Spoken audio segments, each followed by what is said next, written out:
David Reeves pulled his scanner from the geological sample and sighed. Another false alarm.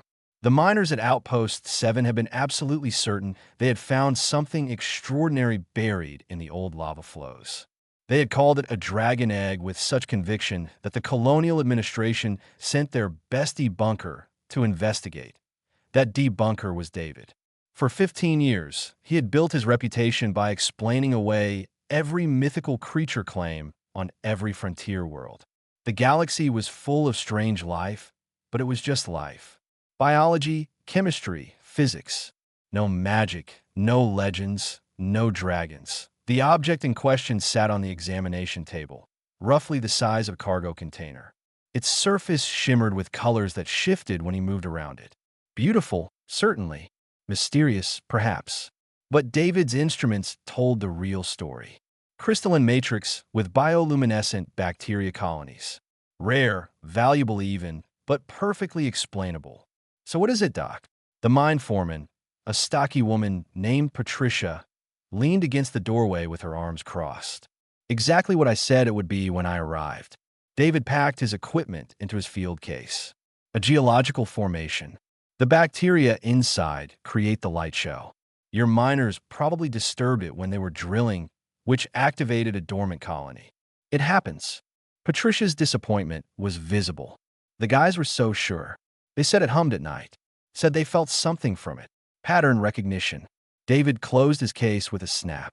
Humans are hardwired to see meaning in random events. It's why we survived on Earth. But it also means we see dragons in clouds and hear voices in wind. You ever think maybe you're wrong? Patricia asked.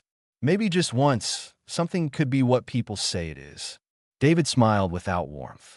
I think that every time I arrive at a new site, then I run the tests, check the data, and reality proves itself again.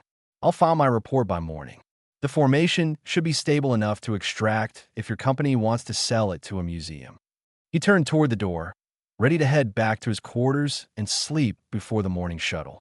Behind him, the crystalline formation made a sound. Not a hum, not exactly. More like ice cracking on a frozen lake. David spun around. The surface of the object had developed a fracture line, glowing white-hot at the edges. Is it supposed to do that? Patricia backed away from the table. No. David pulled out his scanner again, but the readings made no sense. The internal temperature was spiking impossibly fast. The structure was changing from mineral to something else, something organic. Get back. Way back. The crack widened. Light poured from inside, bright enough that David had to shield his eyes. The whole object split apart like a seed pod, pieces falling away to clatter on the metal floor. Steam or smoke filled the room. David's scanner shrieked warnings about unknown biological signatures. Through the haze, something moved. Something small. It stumbled forward on 4 legs, each step uncertain like a newborn learning to walk. When the smoke cleared enough to see, David froze. The creature was roughly the size of a large cat, covered in scales that reflected the overhead lights in shades of red and gold. It had wings folded against its back, a long tail, and a distinctly reptilian head. Its eyes, large and dark, fixed on David with unmistakable intelligence. Then it chirped. A high, questioning sound that David's translator picked up as distress, confusion, searching. What is that? Patricia whispered from the doorway. David had no answer. His mind raced through every xenofauna database he had memorized. Nothing matched. The wing structure was wrong for any known flying reptile. The scale pattern didn't fit any cataloged species. The way it looked at him, the intelligence in those eyes, that was beyond any animal he had ever studied. The creature chirped again, louder this time. It took another wobbling step toward David, then its legs gave out. It tumbled forward, unable to coordinate its limbs properly. Without thinking, David dropped his scanner and caught the creature before it hit the floor. The moment his hands touched its scales, everything changed. Warmth flooded through his body. Not heat, but something else. Connection. His vision blurred for a second, and he felt something that was not his own emotions. Fear, loneliness, desperate need. Then recognition. Relief. Safety. Home. The creature's scales rippled and shifted color. matching the dark blue of David's field jacket. It made a sound like a purr mixed with a crackling fire, pressing against his chest. David's scanner, forgotten on the floor, beeped urgently. Patricia picked it up and her eyes went wide. Doc, your biosigns and that thing's biosigns are synchronizing. Heart rates matching, brain wave patterns linking. What does that mean? David knew exactly what it meant, even as his scientific mind screamed in denial. Imprinting, a neurological bond forming in real time, irreversible once established.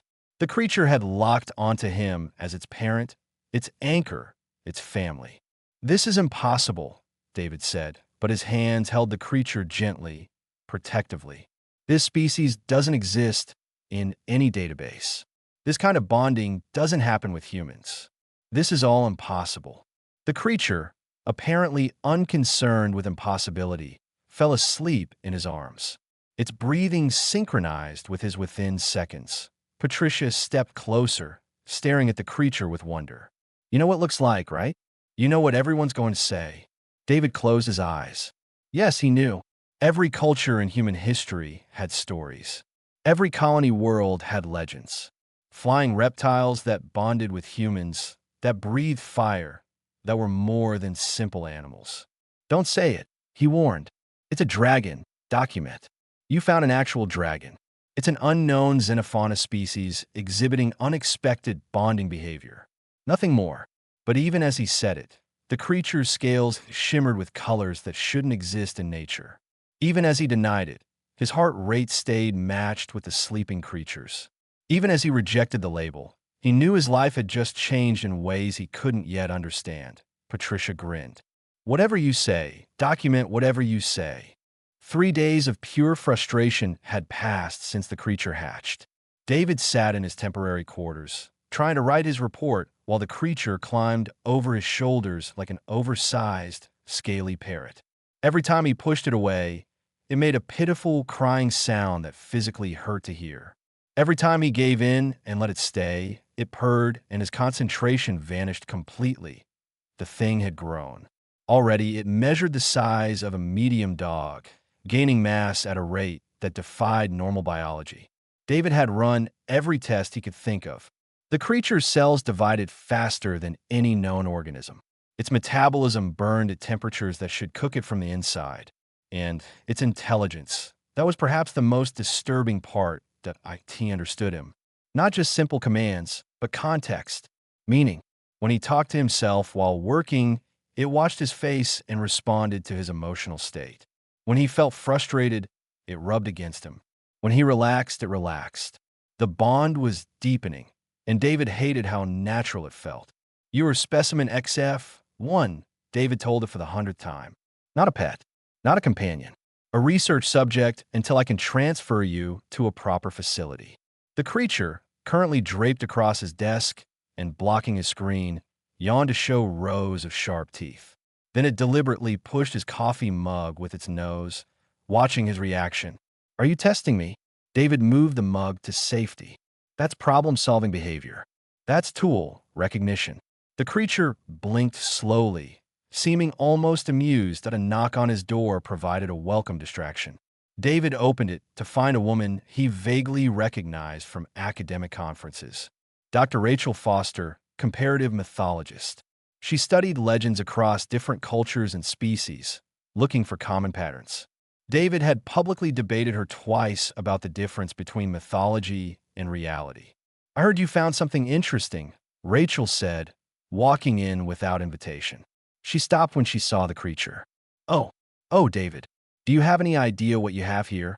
An undocumented species that requires immediate study by proper xenobiologists, David said stiffly. Rachel laughed, a genuine sound of delight. You stubborn man. I've been studying descriptions of these creatures from 40 different human cultures across 20 different colony worlds. They all say the same thing. They choose their human. They bond for life. They remember everything across generations. Convergent evolution, David countered. Similar environmental pressures produce similar life forms. This creature evolved to bond with intelligent species for survival advantage. That's all. Then explain why they only bond with humans. Rachel pulled out her tablet, showing him files.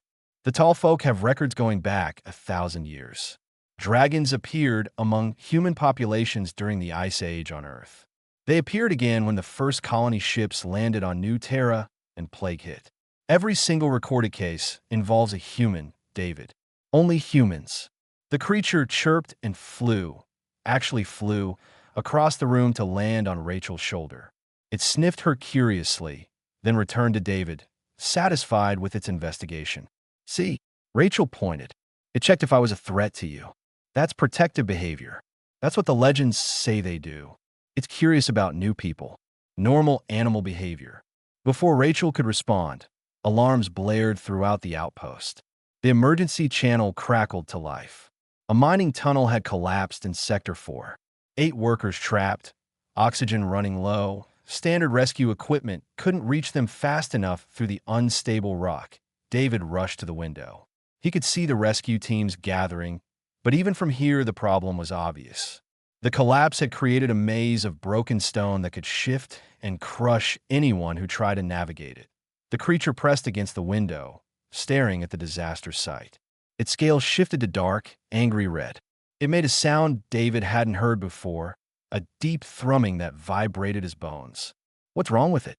David checked his scanner, but the readings were scrambled. It knows they're in danger, Rachel said quietly. The legends say they can sense human distress within a certain range. David, you need to let it help. Absolutely not. I'm not sending an unknown creature into a disaster zone. It could get hurt or cause more damage, or... The creature launched itself at the window. The reinforced glass cracked, but held. It turned back to David, eyes locked on his, and for the first time he heard something almost like a voice in his head. Not words, but meaning. Need. Help. Now. This is insane, David muttered, but he was already moving toward the door. The rescue commander tried to stop him as he approached the collapse site, the creature flying beside him. Sir, you can't bring that thing here. We don't know what it might do. It wants to help. The words felt strange coming from David's mouth. I think it can reach them. You think? We've got 8 lives at stake here. The creature didn't wait for permission. It dove into the collapsed tunnel entrance, navigating the twisted metal and broken rock with impossible grace. David watched the scanner, tracking its progress. It was heading straight for the trapped miners. Then the creature did something that made David's scientific worldview crack a little more. It breathed fire. Not wild flames, but precise, controlled heat that melted through a specific section of rock without triggering further collapse. The stone glowed and liquefied, creating a path. Within minutes, the creature had carved a rescue route. The trapped miners stumbled out, coughing and dirty but alive. They stared at their savior in shock and wonder. The creature returned to David, exhausted. It collapsed against him, breathing hard. He caught it without thinking, supporting its weight. The rescue commander approached slowly. I don't know what that is, but it just saved 8 lives. We want to study it, see if we can train more for rescue operations. No, the word came out harder than David intended. You're not taking it anywhere. It could save hundreds of lives if we understand how it works. David looked down at the creature, sleeping in his arms, trust absolute in every line of its body. It's not in it, and nobody's taking her from me. Rachel smiled. Her? You named it, Ruby. David surprised himself with the admission. Her scales are red gold. Ruby fits. Ruby made a happy sound in her sleep, scales flickering with warm colors. David met Rachel's knowing look. Don't say anything. I'm still documenting this scientifically. Of course you are. But David, you should see the other reports coming in. 5 more eggs found on different colony worlds. All hatching. All bonding with humans. Rachel's expression turned serious. Whatever's happening, it's not random. And I think you need to read the old legends about what comes after the dragons wake up. 2 weeks changed everything. Ruby now measured the length of a small shuttle, her wingspan wider than David was tall. She moved with grace that seemed to defy physics, flying through spaces that should have been too tight, landing with impossible precision. And everywhere David went, Ruby followed. The reports from other colony worlds had turned from curiosity to concern. 6 eggs total, 6 hatchlings, 6 humans bonded. The Galactic Council, usually slow to act on anything, had called an emergency session. David received his summons along with the other 5 bonded humans that he read the old text during the flight to Council Station. Rachel had sent him everything she had collected over the years. The tall folk legends, the Wanderer archives, the singer's song memories.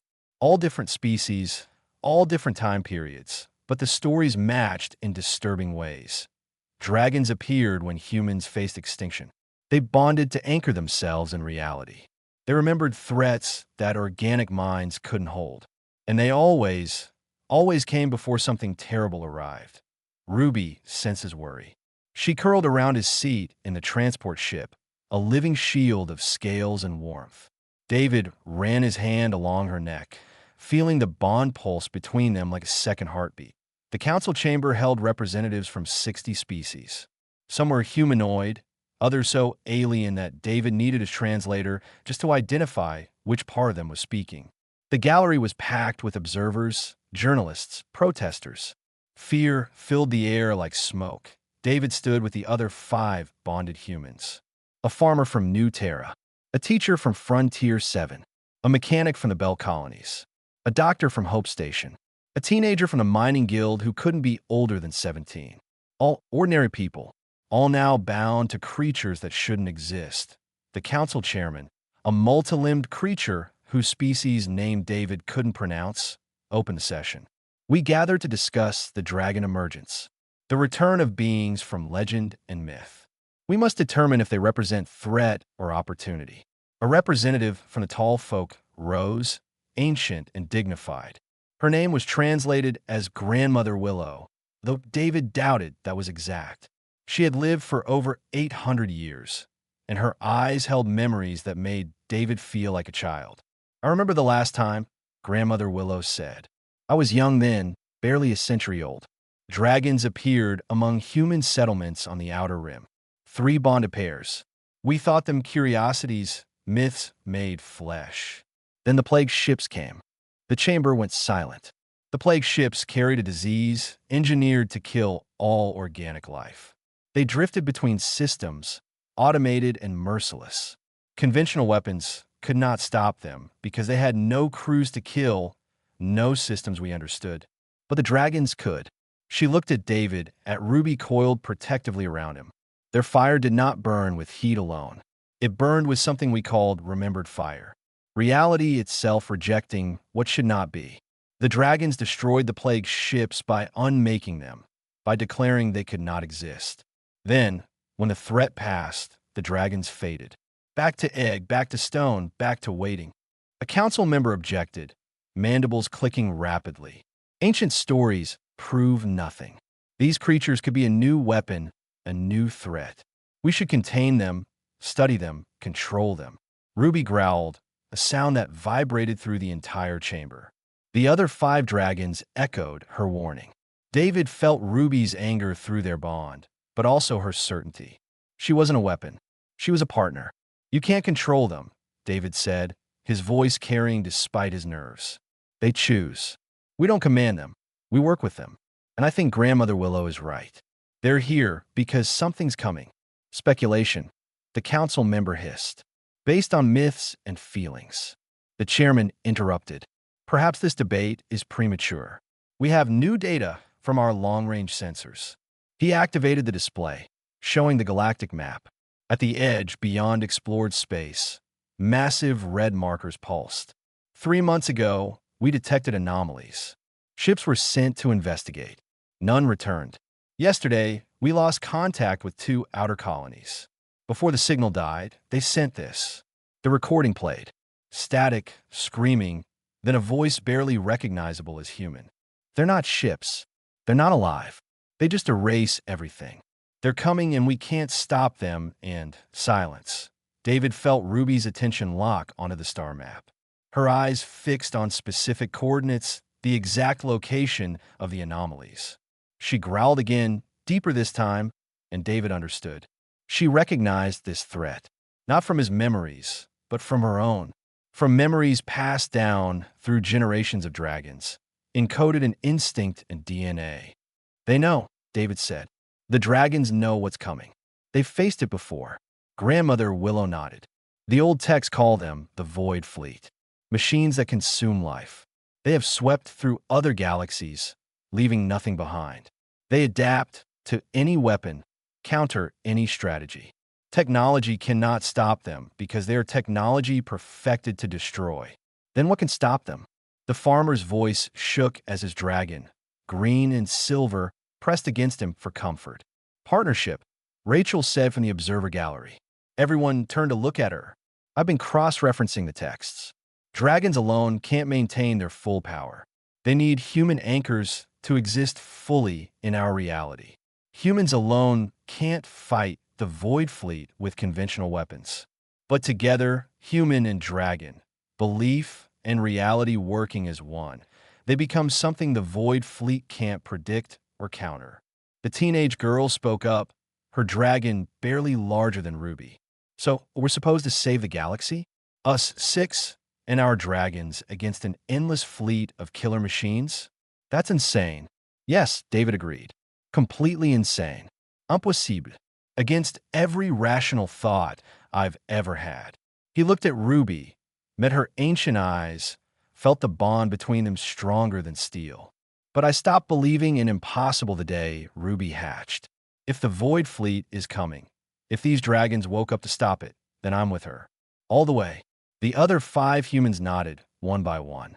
Fear showed on their faces, but so did determination. They hadn't asked for this.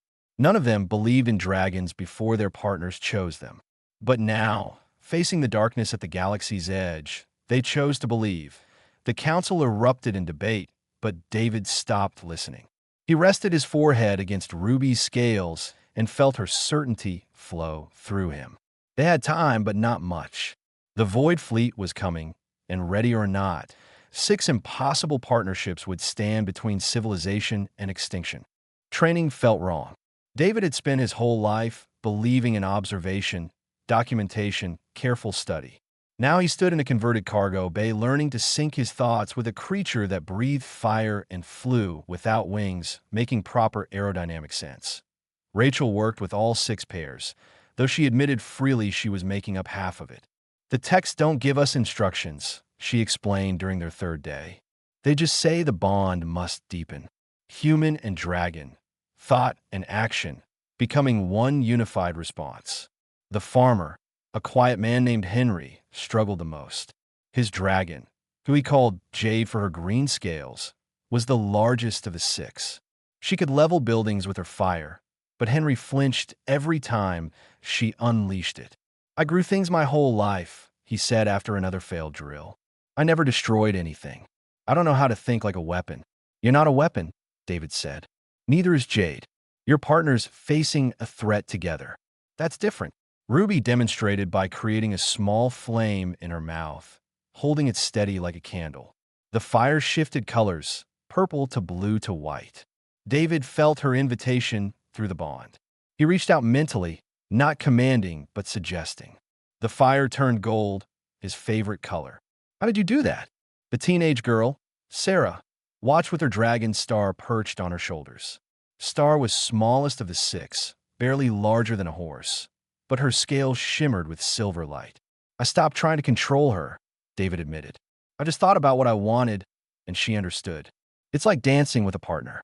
You suggest, they respond, you move together. Over days that blurred into weeks, they learned. The doctor, a stern woman named Grace, discovered that her dragon river could heal burns with a different kind of fire that cooled instead of burned. The mechanic, a cheerful man called Pete, found that his dragon copper could melt and reshape metal with precision impossible for any tool. The teacher, soft-spoken and thoughtful, whose dragon thunder could fly faster than any of the others. But they all felt time running out. Reports from the outer rim grew worse. More colonies went dark. More ships vanished. The Void Fleet was coming, slowly but inevitably, consuming everything in its path. One night, David couldn't sleep. He sat in the observation deck, watching stars that might already be dead, their lights still traveling while the worlds themselves turned to dust. Ruby joined him, her massive form somehow fitting into the space beside him. Are we going to win? David asked aloud. He didn't expect an answer. Ruby couldn't speak, not with words. Instead, she showed him. The bond opened wider than ever before, and suddenly David was seeing through her memories. Not her memories exactly, but the memories she carried. Genetic memories, passed down through generations of dragons that he saw Earth during the Ice Age. Humans huddled in caves, dying from cold and starvation. The first dragon, massive and ancient, choosing the first human. A child, brave enough to reach out despite fear. Together, they had brought fire to the tribes, not just heat, but the fire of hope. Humanity survived that he saw the first colony on New Terra. Plague spreading through the settlement, people dying in horrible ways. 3 dragons emerging from stone, choosing 3 humans. All former, all builder, all storyteller. Together, they created fire that burned away disease, that purified without destroying. The colony survived that he saw other times, other threats. Always the same pattern. Humans facing extinction. Dragons emerging. Partnership. Survival. Then Ruby showed him what she feared. The Void Fleet in another galaxy, another time. Dragons fighting without human anchors, unable to fully manifest their power. Losing. Fading. That galaxy turned dark, empty, consumed by machines that knew nothing of life or meaning or partnership. That's why you need us, David whispered. You're powerful, but without us you're not fully real. We anchor you. We make you possible. Ruby's confirmation flooded through him, but he felt her add something else. The relationship went both ways. Humans could fight with technology, with weapons, with tactics. But the Void Fleet adapted to all of that. They were technology perfected. Only something beyond technology could stop them. Only the impossible made real through partnership. We need each other, David said. Neither works alone. Ruby settled her head on his lap, a gesture of trust and affection. David felt tears on his face without shame. He had spent his life denying magic, myth, anything that couldn't be measured and explained. Now he sat with a dragon, bonded deeper than family, preparing to fight machines that erased existence itself. Rachel found him there at dawn. The council approved our deployment. The Void Fleet has reached the outer defense line. We're going to meet them. We're not ready, David said. We'll never be ready, but we're going anyway. She paused. David, I found something else in the texts. The dragons that fought the Void Fleet before, the ones without human anchors. They didn't all die. Some survived by going dormant, hiding in eggs, waiting for another chance. Ruby's ancestors. Maybe Ruby herself. We don't know how long they can exist in egg form. Centuries, millennia. What if she remembers that fight? What if all 6 of them do? David looked at Ruby, seeing her with new understanding. She wasn't just a creature hatched 2 months ago. She was ancient, carrying knowledge and experience beyond his comprehension. She had fought this battle before and lost. Now she had a second chance, with him as her anchor in reality. Then we better not screw it up, David said. The other pairs joined them, gathering in the observation deck. 6 humans who didn't believe in dragons. 6 dragons who chose them anyway. They looked at each other, strangers brought together by impossible circumstances, and David saw the same determination in every face. Henry spoke for all of them. My grandfather used to say that the best fertilizer is the farmer's shadow, meaning you can't just plant and walk away. You have to stay, tend, care, be present. I think that's what we are. Not weapons, not heroes. Just people staying present with our partners while the galaxy needs tending. Grace added, in medicine, we have a saying, heal together, survive together. I think it applies here. They spent that final night before deployment not training, but simply being together. 6 pairs, 12 beings bound by choice and necessity. When dawn came and the call went out to board the transport ships, they moved as one. Ruby and David took point. The skeptic and the dragon. The scientist and the myth. Together they would face the darkness, and whatever happened, they would not face it alone. The Void Fleet filled the view screen like a disease spreading across stars. Thousands of ships, maybe millions, all black and featureless and wrong. They moved in patterns that hurt to watch, geometry that seemed to bend space itself. The defense fleet looked pitiful in comparison, scattered lights against an ocean of darkness. David stood in the command center of the carrier's ship, Ruby coiled beside him. The other 5 pairs were spread across different vessels, positioned to create maximum coverage. The plan was simple in theory. Dragons would create zones of real space where the Void Fleet couldn't adapt or phase out of existence. Human military forces would strike through those zones with conventional weapons. Simple in theory, terrifying in practice. First wave engaging, the tactical officer reported. Her voice stayed professional, but David heard the fear underneath. They all knew what happened to ships that engaged the Void Fleet. They vanished, erased as if they never existed. But this time was different. Ruby launched from the carrier, her wings catching solar wind as she dove toward the Void Fleet's forward elements. The other 5 dragons followed, spreading out across the battlefield. David felt the bond stretch but not break, maintaining connection even across thousands of kilometers. Through Ruby's eyes, he saw the Void Fleet up close. The ships weren't really ships at all. They were absences, holes in reality shaped like vessels. They consumed light, heat, matter, everything they touched. Looking at them too long made David's mind hurt, like trying to imagine a color that didn't exist. Ruby breathed fire, and the universe changed. Her flames burned in colors David had no names for. They spread across 3 Void Fleet ships, and where the fire touched, the ships became solid. Real, no longer able to phase or adapt or erase. Just metal and circuits, vulnerable to normal weapons. The defense fleet didn't waste the opening. Missiles and energy weapons poured through the real zone Ruby created. The Void Fleet ships shattered like glass. "It's working," someone shouted in the command center, but David felt Ruby's strain through the bond.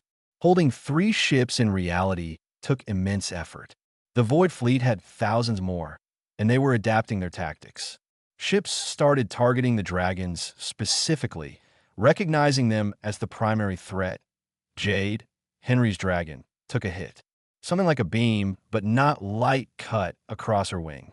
She roared in pain, and David felt Henry's terror spike through the shared connection all the pairs maintained. Jade pulled back, wounded but alive. "We can't sustain this," David said into the command channel. "There's too many of them, and only 6 of us." "Then we make every shot count," Grace responded. Her Dragon River was keeping a capital ship pinned in reality, while an entire battle group hammered it with everything they had. The battle raged for hours. David lost track of time, lost in the bond with Ruby, sharing her exhaustion as she burned fire that wasn't fire, holding reality together against forces that wanted to tear it apart. They worked in rotations, dragons pulling back to rest while others took point, but the Void Fleet kept coming. Then Star went down.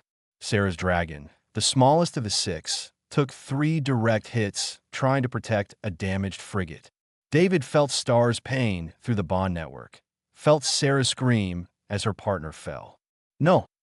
Sarah's voice broke across the channel. "Star, get up. Please get up." Star tried. The small dragon struggled to her feet on the carrier deck where she crashed, but one wing was shredded and her scales were dark with something that might have been blood. Sarah cradled Star's head, crying, and through the bond David felt the connection weakening. Without the human anchor, Star was fading, unable to maintain full presence in reality. The loss hit all of them. Jade flew erratic, Henry's fear affecting her control. Thunder hesitated at critical moments. Kappa's fire flickered and died. River pulled back entirely. Ruby's flames wavered. They were losing. David felt despair creeping in. 1 pair down, 5 remaining, against an endless fleet that adapted and learned and never stopped. How could they possibly win? Then he remembered what Ruby showed him. The genetic memories of ancient battles, of partnerships that saved worlds. Those dragons and humans hadn't been invincible. They had been terrified, wounded, desperate, but they hadn't stopped. They chose to keep fighting even when hope seemed lost. "Listen to me," David shouted over the channel. "All of you listen. We're not going to win this by holding back. We're going to win by going all in. Completely. No more trying to protect ourselves, no more careful tactics. We open the bonds fully. Human and dragon, one consciousness, one purpose. That's suicide, Henry protested. If we merge that completely and the dragon dies, we die too. We're dying anyway. Star and Sarah are fading because they're fighting separate battles. But what if we all stopped fighting as individuals and started fighting as something new? Something the Void Fleet has never encountered before. Grace understood first. You want us to become true partnerships.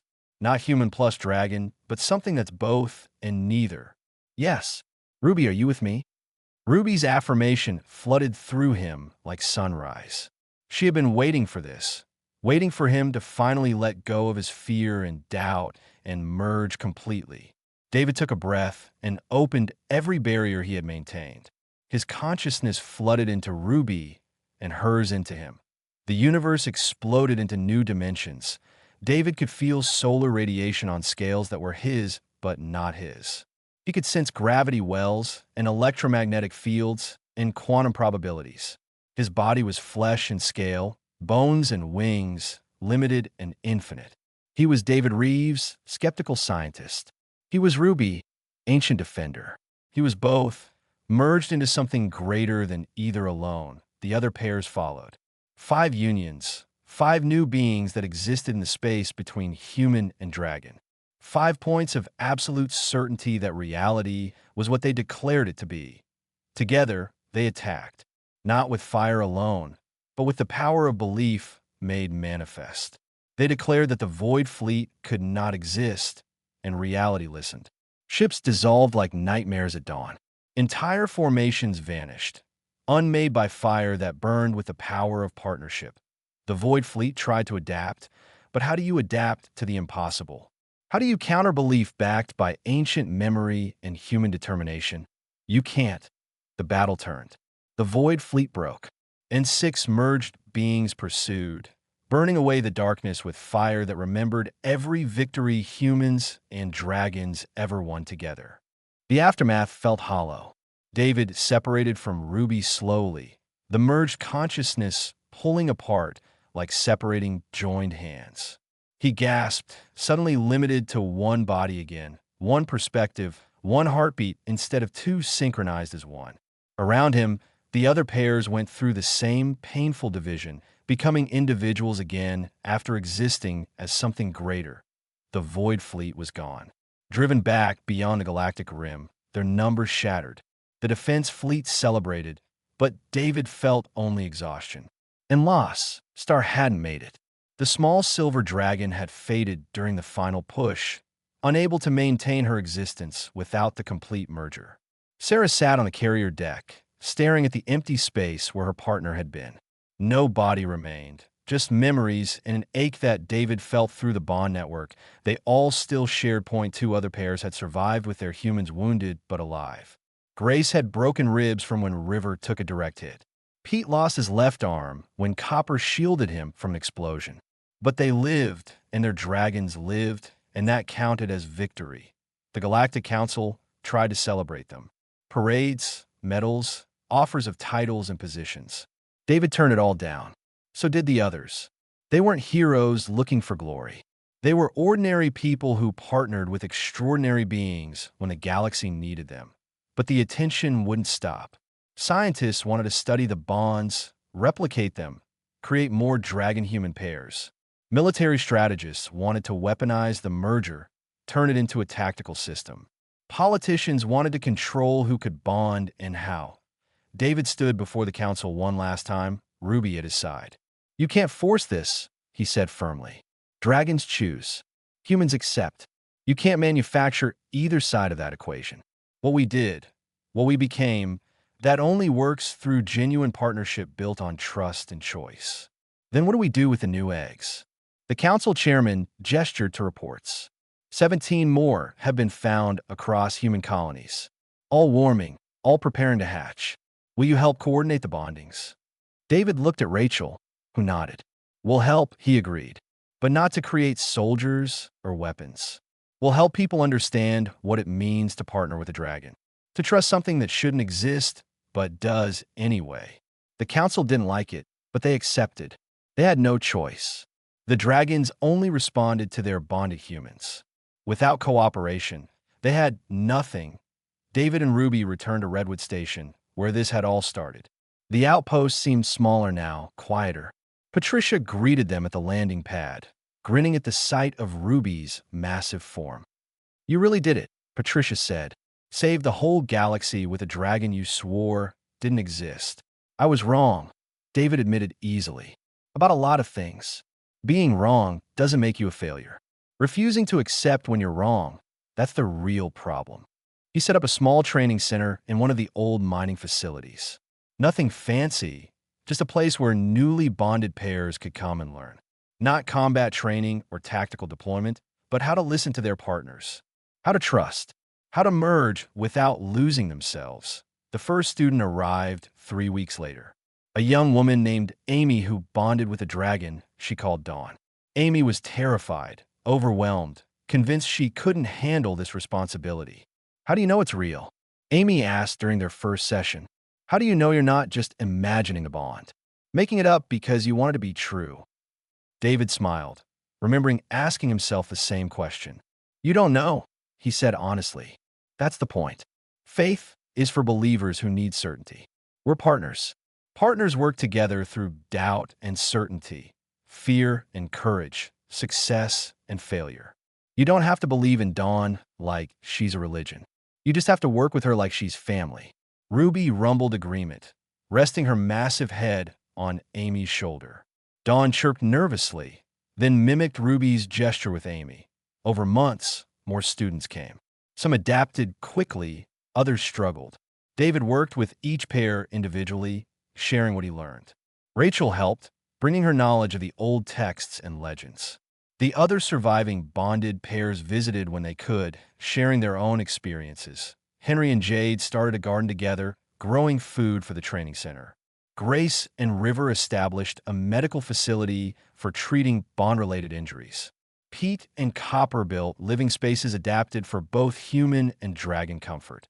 Sarah visited sometimes, though the grief of losing Star still showed in her eyes. She helped train new pairs, sharing what she learned in the brief time she had with her partner. "Make every moment count," she told them. "You don't know how long you'll have together. Don't waste time doubting when you could be living." One evening, David sat outside watching the sunset. Ruby dozed beside him, her scales reflecting the orange and purple sky.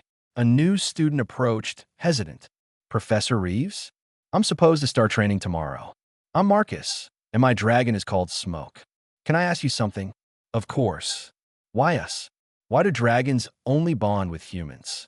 What makes us special?" David considered the question, one he had asked himself many times. "I don't think we're special," he said finally. "I think we're necessary. Dragons are powerful, ancient, connected to reality in ways we barely understand. But they need anchors. They need us to be real, to exist fully. And we need them to face threats we can't overcome alone. It's not about being special. It's about being willing to partner with something beyond our understanding." "But you didn't believe in dragons before Ruby." "Exactly. I was skeptical, scientific, convinced dragons were myths. Ruby chose me anyway. Maybe because my doubt made me strong enough to handle the truth when it finally hit me. Faith is easy. Skepticism that transforms into acceptance, that takes real strength." Marcus nodded, processing. "Thank you, Professor. Just David. We're all equals here. Human and dragon, teacher and student, skeptic and believer. We're just partners trying to understand each other." The young man left, and David closed his eyes, feeling Ruby's presence through the bond. Somewhere in the dark beyond the galaxy, the Void Fleet waited, defeated but not destroyed. Other threats would come eventually. They always did. But here now, on Redwood Station, where a skeptic once tried to debunk a dragon egg, humans and dragons kept watch together. Not because of destiny or prophecy or fate, because they chose each other.